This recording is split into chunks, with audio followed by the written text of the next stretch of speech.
नमस्कार बच्चों। एक बार फिर से हम हाजिर हैं आप सभी के बीच एक नए वीडियो के साथ। तो चलिए, बहुत बहुत स्वागत है आप सभी का इस वीडियो में। और चलिए बच्चों, वीडियो को स्टार्ट करते हैं। और जब तक हम लोग वीडियो को स्टार्ट कर रहे हैं तब तक आप सभी अपने दोस्तों के साथ वीडियो को शेयर करें। तो ये रहा बच्चों हमारा सैंपल पेपर 2 अरिहंत का। और इसका हम लोगों ने एमसीक्यू पार्ट लास्ट वीडियो में डिस्कस किया था। आज हम लोग इस पर जो है क्वेश्चन आंसर डिस्कस करेंगे, शॉर्ट क्वेश्चन आंसर। और इससे आपको एक्चुअली में पता चलेगा बच्चों, यहाँ पर ये सॉल्व क्वेश्चन पेपर लेने का मेरा मोटिव ये था कि एक्चुअली में आपको पता चले कि आपको क्वेश्चन कितना बड़ा लिखना है और किस तरीके से लिखना है। ठीक है। और कई सारे बच्चे क्या करते हैं कि क्वेश्चन में कुछ और पूछा जाता है और वो कुछ और कहानी बना करके लिख देते हैं कि हाँ सर हमने 2 पेज का आंसर लिखा था। तो बच्चों यहाँ पे मैटर 2 पेज का आंसर नहीं करता है, मैटर ये करता है कि एक्चुअली में आपसे क्वेश्चन में क्या पूछा जा रहा है और आप क्या अपने इन्विजिलेटर को क्या आप डिलीवर कर रहे हो। ठीक है। तो कोशिश करिए कि आपसे जो क्वेश्चन में पूछा जाता है उसी से रिलेटेड आप चीजें लिखें। सेक्शन बी रहेगा बच्चों, इसमें 5 क्वेश्चन मिलेंगे और उनमें 5 में से सिर्फ 3 क्वेश्चन को ही आपको आंसर देना है। तो चलिए पहला क्वेश्चन ले लेते हैं हम लोग। तो यहाँ पे पहला क्वेश्चन दिया गया है, व्हाट इज कम्युनिकेशन चैनल। इस क्वेश्चन को हम छोड़ते हैं बच्चों, क्योंकि कम्युनिकेशन से कोई भी क्वेश्चन आपका नहीं आएगा। क्वेश्चन नंबर 7 है। अब यहाँ पर ये हमारा सेल्फ मैनेजमेंट का क्वेश्चन है। तो how physical exercise help to management of stress. यानी कि फिजिकल एक्सरसाइजेज जो है बच्चों आपको स्ट्रेस मैनेज करने में कैसे सहायता करती है। बच्चों एक्चुअली में देखो होता क्या है कि जब भी हम बहुत ज्यादा स्ट्रेस में होते हैं तो सबसे पहले आप बहुत सारे ऐसी चीजें हैं, आपसे आपने सुना होगा कहीं ना कहीं किसी ना किसी से कि आपको डीप ब्रीथिंग करनी चाहिए। अब डीप ब्रीथिंग से क्या होता है कि हमारी बॉडी में ज्यादा से ज्यादा ऑक्सीजन जो है वो जाता है। ठीक है ना। तो हमारी बॉडी में जब ऑक्सीजन लेवल बढ़ता है तो हम लोगों की बॉडी जो है बच्चों वो रिलैक्स होती है। ठीक है ना। जितना ज्यादा ऑक्सीजन इंटेक्ट अपनी बॉडी में रखेंगे उतनी ज्यादा हमारी बॉडी जो है रिलैक्स होगी। इसीलिए बोला जाता है कि हमें योगा करना चाहिए, मेडिटेशन करना चाहिए। तो मेडिटेशन के टाइम पे हम लोग क्या करते हैं बच्चों, जो अपनी ऑक्सीजन इंटेक है उसको हाई करते हैं और इससे हमारी बॉडी रिलैक्स हो जाती है। अब फिजिकल एक्सरसाइजेस और योगा का क्या रिलेशन है बच्चों, कि जब भी हम लोग कोई फिजिकल एक्सरसाइजेस करते हैं बच्चों तो हमको क्या होता है, हमको एनर्जी की रिक्वायरमेंट पड़ती है। ठीक है। तो जब हम एनर्जी की रिक्वायरमेंट पड़ती है तो हम लोग क्या करते हैं, ज्यादा ऑक्सीजन इंटेक करने लगते हैं। लाइक जब आप कोई रनिंग करते हैं या कोई फिजिकल एक्सरसाइज करते हैं तो आपने देखा होगा कि आपकी ब्रीथिंग जो होती है वो फास्ट हो जाती है। ठीक है ना। तो इससे क्या होता है कि आप ज्यादा ऑक्सीजन ले रहे होते हैं और वो ऑक्सीजन जो है आपकी बॉडी में एनर्जी को कन्वर्ट कर रहा है। ठीक है। आप सभी को ये केमिस्ट्री में साइंस में ये प्रोसेस पढ़ा होगा कि किस तरीके से ऑक्सीजन जो है आपकी बॉडी में एनर्जी कन्वर्ट करती है। तो यहाँ पर भी यही चीज लिखा हुआ, देखिए लिखा हुआ है साफ साफ, physical exercise is an activity due to the achieve physical fitness and overall health. It improve blood circulation. तो ब्लड सर्कुलेशन कैसे अच्छा होता है, जब आप ऑक्सीजन इनटेक अच्छी करते हैं। Lower blood pressure, clear the mind of varying thoughts. यानी कि जब आप एक्सरसाइजेस करते हैं तो आपका जब ब्लड प्रेशर अच्छा होता है, आपकी ऑक्सीजन इंटेक अच्छी होती है, तो जो आपके माइंड में बहुत सारे थॉट्स चल रहे होते हैं ना तो उनसे आपको छुटकारा मिलता है। improve our self image, make us feel better about ourselves and increase social contact। तो ये कुछ ऐसे फैक्टर्स है बच्चों जो आपके स्ट्रेस मैनेजमेंट को हेल्प करते हैं। एक फिजिकल एक्सरसाइज जो है आपको हेल्प करती है स्ट्रेस मैनेजमेंट में। आगे बढ़ते हैं बच्चों, नेक्स्ट क्वेश्चन लेते हैं हम लोग। Explain the presentation of software in brief. चलिए ठीक है, तो ये भी देख लेते हैं। प्रेजेंटेशन सॉफ्टवेयर का मतलब है यहाँ पे पावर पॉइंट। तो presentation software is important for schools, college और ऑफिस पर्पस। ऑफिसर्स के अलावा कई सारी जगहों पर भी ये यूज किया जाता है। जैसे हम लोग इवेंट्स वगैरह करते हैं या किसी प्रोडक्ट की लॉन्चिंग वगैरह करते हैं, वहां पे भी तो हम लोग पीपीटी वगैरह ही देखते हैं। It can animate all the element. ठीक है ना। पावर पॉइंट में क्या कर सकते हैं आप, ऑल द एलिमेंट्स को आप एनिमेट करते हैं that are part of slide, like text, picture, figure, shapes, smart art, etc।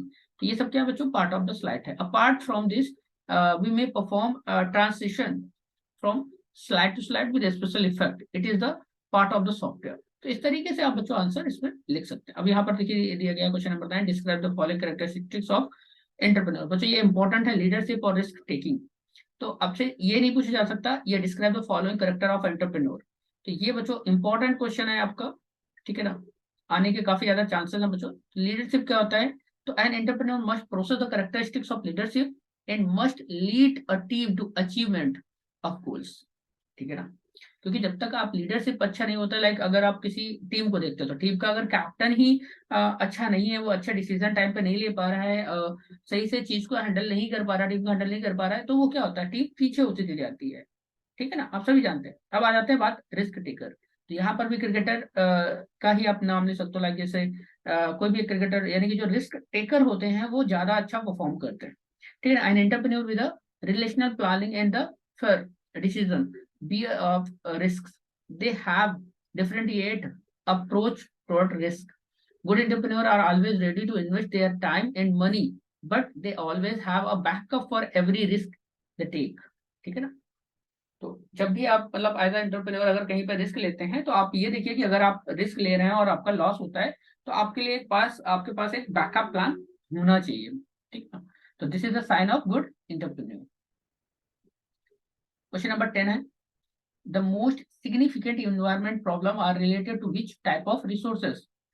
तो अब the most significant environmental problem are associated with the resources that are renewable, such as air and water. Okay, they have a finite capacity of a assessment emission of the waste, but if pollution exceed this capacity of ecosystem will deteriorate rapidly at a huge pace. कहने का मतलब बच्चों जो है हमारे किस तरीके के रिसोर्सेस में पूछा गया है कि किस तरीके के रिसोर्सेस से हमें हमारे इन्वायरमेंट को प्रॉब्लम हो सकती है। तो बच्चों यहाँ पर क्या है कि अगर हम लोग अपने एयर और वाटर को प्योर नहीं रखते हैं या उसका सेविंग नहीं करते हैं, तो हमारे इन्वायरमेंट को बहुत ज्यादा प्रॉब्लम्स हो सकती है। Next question, what do mean by template. बच्चों यहाँ पर देखिए फिर से आपको सेक्शन बी में ही ये आपको 6 क्वेश्चन मिलेंगे, और ये 6 में से कोई 4 क्वेश्चन आपको सॉल्व करने हैं। इसमें एक वर्ड एक्सेल पावर पॉइंट, एक वर्ड एक्सेल वेब एप्लीकेशन और डीबीएमएस से क्वेश्चन कंफर्म मिलेंगे। ओके, एक एक क्वेश्चन। तो सबसे पहला आपका है वर्ड से, what do you mean by template. बच्चों a template is a collection of style that already has some formatting in place. Template क्या है, कलेक्शन ऑफ स्टाइल है जिसमें कई सारी फॉर्मेटिंग जो है एक ही जगह पर स्टोर करके रख दी जाती है, like font, logos, line spacing, and can be used as a sharing point for almost anything that you want to create. ठीक है, यानी कि हर तरीके का आपके पास टेम्पलेट पड़ा होता है जैसा भी आप अपना डॉक्यूमेंट्स क्रिएट करना चाहते हैं। ओके, और आप इसको यूज कर सकते हो। माइक्रोसॉफ्ट वर्ड ऑफर, यहाँ पे बच्चों Word, Excel, PowerPoint, DBMS सभी के सभी जो है आपको टेम्पलेट्स ऑफर करते हैं। तो 100 of free templates including invoices, resumes, invitations from letters, other. ठीक है ना, यानी कि कई सारी चीजें जो है वो आपको ऑफर करते हैं। आगे बढ़ते हैं, नेक्स्ट क्वेश्चन लेते हैं बच्चों। क्वेश्चन नंबर है आपका 12, what is the difference between absolute and relative hyperlink in Calc. बच्चों ये भी आपका केल्क का मतलब एक्सेल है, ये भी आपका जो है एक इंपॉर्टेंट क्वेश्चन है। ठीक है ना, हाइपरलिंक से रिलेटेड। और आई थिंक हाइपरलिंक से रिलेटेड एक क्वेश्चन तो जरूर आएगा आपके क्वेश्चन पेपर में, चाहे वो एमसीक्यू से हो या फिर शॉर्ट आंसर से। तो अब यहाँ पर देखिए बच्चों क्या है, hyperlink can be stored within your file as entire relative as absolute और ऑब्सोल्यूट। अब यहाँ पे बात करते हैं absolute की। तो absolute link will stop working only if the target is moved।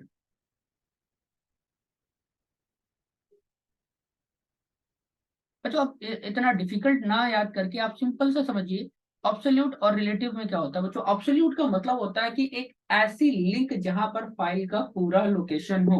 हम लोगों ने जो पीछे के वीडियोस पढ़े हैं, पीछे के वीडियोस जो हमने देखे हैं, उसमें हमने ये एक्सप्लेन किया हुआ है, डिफरेंस भी दिया है, what is the difference between absolute and hyperlink relative.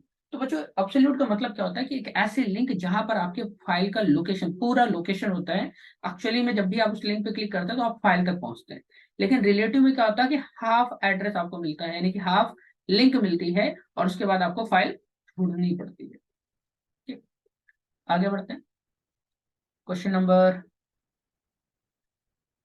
13 है। आई थिंक ये थोड़ा सा ब्लरी हो गया बच्चों, मैं कोशिश करूंगा इसको पढ़ने की। Explain the significance of primary and foreign की। चलिए, प्राइमरी की और फॉरेन की के बारे में आपको बताना है। अब देखिए यहाँ पर हम आपको एक्सप्लेन करते हैं कि एक्चुअली में प्राइमरी की और फॉरेन की होता क्या है। तो पहले हम बात करते हैं प्राइमरी की। तो प्राइमरी की बच्चों आप सभी को पता है कि पार्ट है डीबीएमएस का, एक की है जिसको आप किसी भी कॉलम या किसी भी फील्ड पर लगा सकते हैं।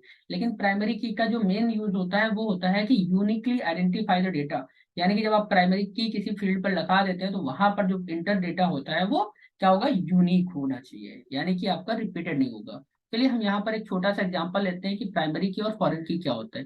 मान लेते हैं कि हमने यहाँ पर एक छोटी सी टेबल बनाई। ये मानते हैं आपका एडमिशन नंबर हो गया, ये हो गया आपका नेम, क्लास और सेक्शन। तो बच्चों हो सकता है कि एक क्लास में एक नाम के कई सारे बच्चे हों, लेकिन उनका एडमिशन नंबर अलग अलग रहेगा, तो इस फील्ड पर क्या सेट हो जाएगा, प्राइमरी की सेट हो जाएगा। ठीक है, इसी जगह पर हमने एक टेबल बना ली जहां पर आपके क्या है, एडमिशन नंबर, नेम, आपकी अटेंडेंस परसेंटेज और आपका मान लेते हैं blood group. Okay, blood group. अब यहाँ पर भी एडमिशन नंबर सेम है, ठीक है ना। तो हमने क्या किया, यहाँ पर इस टेबल को आपस में कनेक्ट कर दिया, I is a relation of tables. तो अब यहाँ पर देखिए, यहाँ पर क्या था बच्चों, इस कॉलम पे ए प्राइमरी की लगी हुई है और इसी कॉलम से हम लोग इसको कनेक्ट कर रहे हैं, तो ये कॉलम जो हो जाएगा इसको हम लोग फॉरेन की के नाम से जानेंगे। आए समझ में, ये आपका क्या कहलाएगा, फॉरेन की कहलाएगा। बच्चों आप कोशिश करिएगा कि अगर जब भी आप कोई आंसर लिख रहे हैं उससे रिलेटेड आपके माइंड में कोई भी क्वेश्चन, कोई भी डायग्राम अगर आ रहा है तो आप उसको लिख दीजिएगा, बिना सोचे बिना समझे आप उस डायग्राम को ड्रॉ कर दीजिएगा, छोटा सा कैसा भी आप ड्रॉ कर दीजिएगा बस। क्वेश्चन नंबर है 14 है, write the step to insert the record in a database view. ठीक है ना, यानी कि आपके डेटा सीट व्यू जो है उसमें आपको रिकॉर्ड्स को इंसर्ट करना है। तो स्टेप दिया गया है, तो सबसे पहले दिया गया है when you create a table, पहले सबसे पहले आपको टेबल क्रिएट करनी है। A blank record automatically appear in the second row of the table, यानी कि दूसरी रो से आपको ब्लैंक रिकॉर्ड्स स्टार्ट हो जाएंगे। अब वहां पे आपको वन बाय वन करके आपको डेटा एंटर करते हुए चले जाना है बस। आगे बढ़ते हैं, नेक्स्ट क्वेश्चन लेते हैं बच्चों। क्वेश्चन नंबर 15 है हमारा। यहाँ पर आपको बच्चों पैन और वाई मैक्स जो है वो आपको एक्सप्लेन करना है। पैन का फुल फॉर्म होता है बच्चों, स्टार्टिंग हम फुल फॉर्म से ही करेंगे। तो पैन का फुल फॉर्म होता है क्या, personal area network. PAN stand for personal area network. It is the computer network use to communicate among the computers and different technology devices close to it. Okay, उसके बाद है close to it का मतलब बंद करना नहीं बच्चों, यहाँ पर क्लोज टू इट का मतलब है जो आसपास के डिवाइसेस है। पैन जो है एक पर्सनल एरिया नेटवर्क है, तो ये ज्यादा दूर का कवरेज नहीं करता है, ये चीज आप याद रखिएगा। सेकंड पॉइंट है वाई मैक्स। तो WiMAX is stand for world wide और interoperability for microwave access. It is a wireless transmission on the data using variety of transmission modes. Okay, next question है state any two practice of internet security.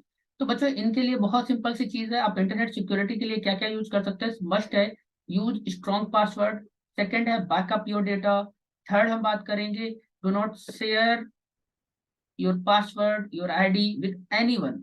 आप कभी भी किसी के साथ कोई भी अपना आईडी पासवर्ड मत शेयर करिए, और अगर शेयर करते हैं तो आप एक्चुअली में पूरा कंफर्म करिए कि आपको क्या काम है। आप और जैसे ही वो आपका आईडी पासवर्ड रिटर्न करता है देन आप उसको क्या कर सकते हैं, अपना जो पासवर्ड है वो चेंज करते रहे। और इसमें एक सजेशन ये भी रहेगा कि अगर आप इंटरनेट सिक्योरिटी के लेकर के कि आप अपना रेगुलरली जो है पासवर्ड चेंज करते रहे, हफ्ते में, 2 हफ्ते में, 4 हफ्ते में या महीने महीने आप जो है उसको पासवर्ड को चेंज करते रहे। ठीक है, तो बच्चों यहीं से हमारा शॉर्ट आंसर फिनिश होते हैं। चलिए मिलते हैं नेक्स्ट वीडियो में, तब तक के लिए बाय बाय, टेक केयर।